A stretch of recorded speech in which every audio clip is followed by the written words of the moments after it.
If you're a media professional, whether you're editing video, processing high-resolution photos, or designing in Photoshop, you know that storage speed is everything. The wrong external drive can slow you down big time, while the right one can save you hours.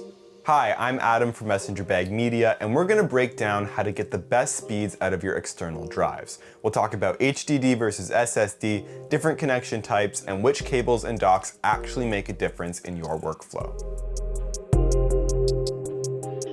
First up, let's distinguish the two most popular types of internal and external drives: HDDs and SSDs. Hard disk drives, or HDDs, use physical spinning disks to store data, while solid-state drives, or SSDs, use flash memory, similar to a larger version and more robust version of USB thumbsticks.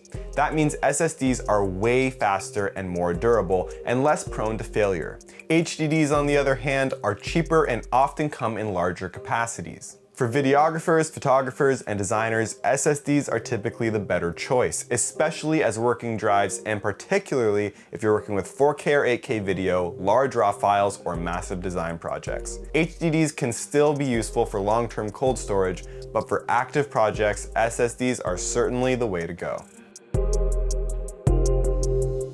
Now let's talk about read and write speeds. These determine how fast data moves to and from your drive. Read speeds refer to how quickly the drive can access information it has already stored on it. Write speeds is how quickly the drive can save new information. HDDs typically max out at around 150 megabytes per second, while SSDs can get speeds anywhere from 500 to 3000 megabytes per second. The takeaway: if you're constantly transferring large files, an SSD with a high-speed connection is a game changer.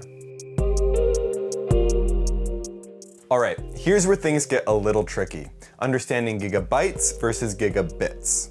When shopping for drives, you might see numbers like 5 gigabits per second or 10 gigabits per second, and it's important to know what this actually means.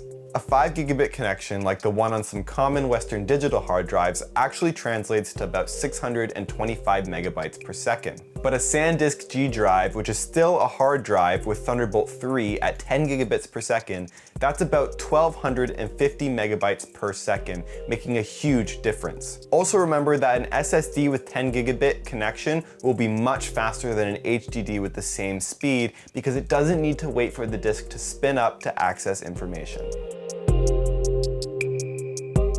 Let's talk about USB and Thunderbolt, because not all ports are created equal.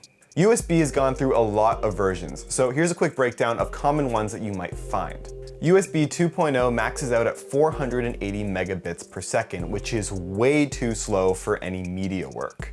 USB 3.0 and 3.1 go up to 5 gigabits per second, or about 625 megabytes per second, which is significantly faster but still a touch slow for video work. USB 3.2 Gen 2 hits 10 gigabits per second, or 1250 megabytes per second, which is certainly quick enough for video work, and USB 3.2 Gen 2 times 2 doubles that to 20 gigabits per second, which is blazing fast. Then there's the introduction of Thunderbolt and USB-C ports.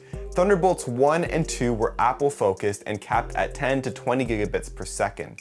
Thunderbolt 3 changed the game with a max speed of 40 gigabits per second, plus power and video all through USB-C. Thunderbolt 4 maintained that 40 gigabits per second speed, but improved consistency. And now, Thunderbolt 5 is emerging, pushing that up to 80 gigabits per second. And yes, USB-C is just the connector shape. It can carry both USB and Thunderbolt signals.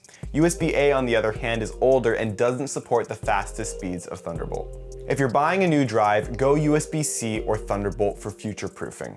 I'm sorry, I know this is all very confusing, and please let me know in the comments if I made any mistakes. One last thing. Don't ignore your cables and docking options. A slow cable can bottleneck even the fastest of drives. I learned this the hard way when I recently implemented the CalDigit TS4 into my workstation. This docking station is supposed to use Thunderbolt 4 and USB ports to ensure extremely quick transfer speeds, but my working files on my SSD were ridiculously slow. I found out that it was actually the cable I was using which was mislabeled and bottlenecking my drives.